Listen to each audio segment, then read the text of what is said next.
Head of Yisrael Beiteinu, Lieberman, is holding strong to his convictions, refusing to back down and reach a coalition deal with Prime Minister Benjamin Netanyahu, all over the Haredi enlistment bill.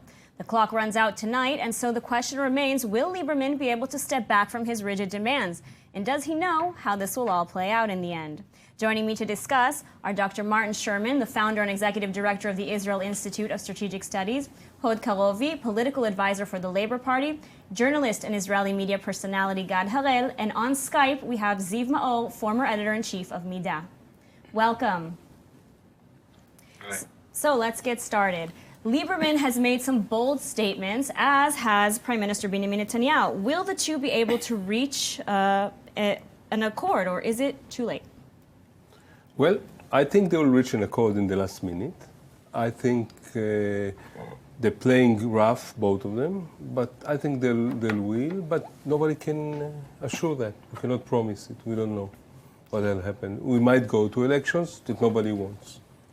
I'm not sure. I'm not sure that nobody wants them, but my feeling is that there will be new elections, and in many ways that will probably play to Netanyahu's favor, putting aside the legal issues for the moment, because in new elections, I should imagine that players like Bennett and Feiglin, who almost made it through the threshold, won't be there.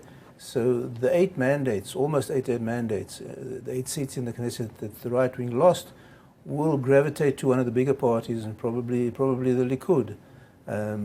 So I think in many ways that the Likud might dramatically improve its status here. Of course, it's amusing to see that now that Lieberman has suddenly become the darling of the left, sort of confronting the Haredim, because Lieberman traditionally has sort of been the demon of the left wing, being portrayed as radical and hardline right wing. As all of a sudden he's being embraced by the left because his position, or his so-called position against the Haredim. Yeah. So if I was to put money on it, I would say that there will probably be elections. You think there's going to be elections? Hod, let's hear your thoughts. I'm sure there's not going to be any elections. I think everyone knows the payments we have to pay for nothing. You mean from the state budget? Even what? State budget, you mean? Yes. No one wants to play this sum. The cost of the election, because it's a lot of money, and if we had this money, we'll give it to the poor or to the illness people. I assure you that's not a consideration. I'm sure it is, and I'm sure that both Orthodox and the Likud don't want to play this game again. They're afraid they got the best numbers they wanted to get, and this is. I think this is a normal situation. In the last minute, someone will get out of down of the tree, and they will close it. I'm sure it will happen like this. Ziv, I want to hear from you. What are your thoughts? Do you think Lieberman wants to go to elections?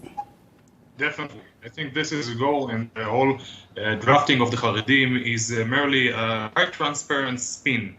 Now, the object of Lieberman at the end of the day is to become prime minister. This is quite obvious out of his rhetoric, out of the course of his career so far.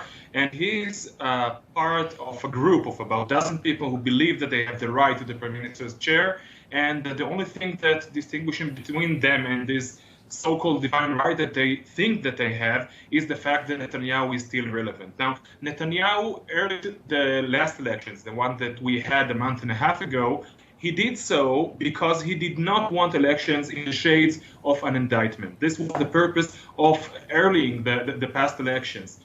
Lieberman and some other in this very group, this is exactly what they want. Elections in the shades of an indictment. This weakens Netanyahu. This makes the possibility of them being more relevant to become prime minister more visible and more possible.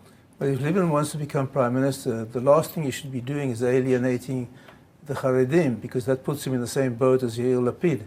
And I don't think that Lieberman could become prime minister without the support of the Haredim. He has already gone too far in this situation. If you remember the demonstration in Ashdod, he went there. There was a big demonstration against closing all the business in Shabbat. And he He played tough there, and he's got nervous against the Orthodox. And I think this is the point. What we see now, this is the point where he decides he won't give them the. And do you think Lieberman can back down at this stage if he wants to? I think he can, but I think I want to strengthen what Od said. I think Lieberman is really headed from the religious. He talked about everything. He talked not only about this thing that he's arguing about. He talked about the religious, asking a lot of things about Phoenicia, about I don't know in Jerusalem something that they have to. How do you say, in the zoo there, that they have to do all kinds of religious demands that nobody can go for. I think he has that. From the other side, he knows he has some responsibility. There is no way to do elections now. So we don't know. Maybe he'll go to the end. What did you say? The religious parties got 20 votes. So I don't think that Lieberman is. The Arabs will never support Lieberman. Okay, so the only way Lieberman, if he's really looking for a prime minister's job, is to have the Haredim on his side, and he's certainly not going to do that. He's looking for the prime minister job, but not for now. Now he knows it's not the good time. Well, let me ask you this: the blame is being placed basically on Lieberman. Do the ultra-Orthodox parties share any of this blame for this impasse? Of course. That's why I think the Orthodox party, even though Martin said they have 20 votes, I think they share the blame, of course.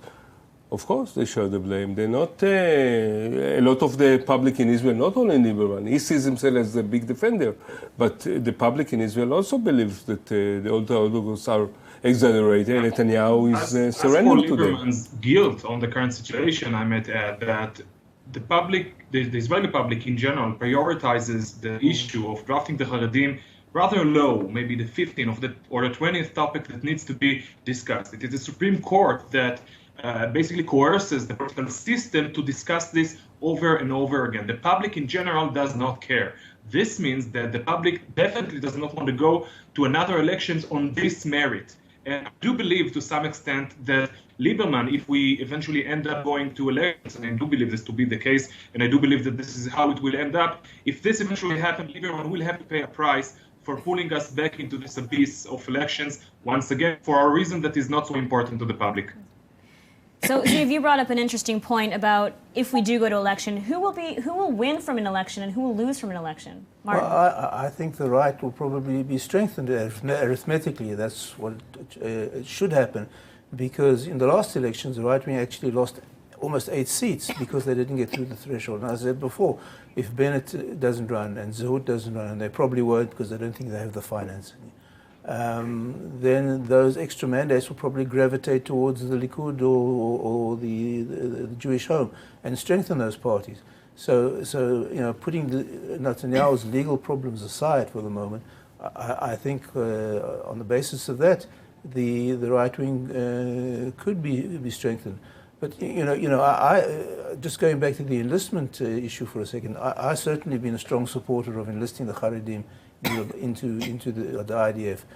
But over the years, there's been quite an impressive increase of Haredim being enlisted into the IDF.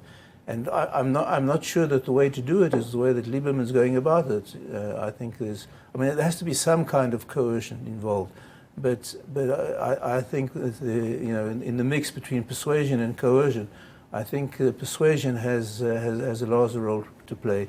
And as we see, more and more Haredim are becoming integrated in economic life into the army. And so, as said before, this may just be Lieberman's spin for some reason, which I'm not sure that I understand his motivation. And this is personal animus against Netanyahu. I think he's very clever strategically. I'm not sure. He's not got to only mention 5 he has mandates. one of the best poker faces in Israeli He's got politics. only 5 mandates. He's playing, the joker of this. But on the other hand, if Bennett had got another 1,000 votes and had come in, he would have been powerless. you know, and But his regarding his the party, numbers, All right, his gentlemen, let's party's do been- final thoughts because his we're party's almost been out of time. cut to a fraction of what it was before. So I'm not sure he's such a great politician because once he had, I don't know, well over 10 mandates, now he's barely got 5. But certainly he thinks that he's going to earn from this election. of That course. he thinks because Yes. he's going to And he's get going his to. power more. It's going to be bigger. He's, Yeah. he's Who's playing. going to vote for him? From the Okay. left they're going to vote for him? Who's going to vote for Lieberman You'll in the next see, election? you'll see. I think he'll he's That's lose what a lot I of think. votes from the I right. don't know. I think he'll lose a lot of right-wing votes, and I'm not sure that he's going to gain any I'm sure he's left-wing going votes. to get much more than 5, maybe even Well, 10. I guess time will tell. Gentlemen, We'll thank see. you so much for taking the time to speak with us today. Thank you.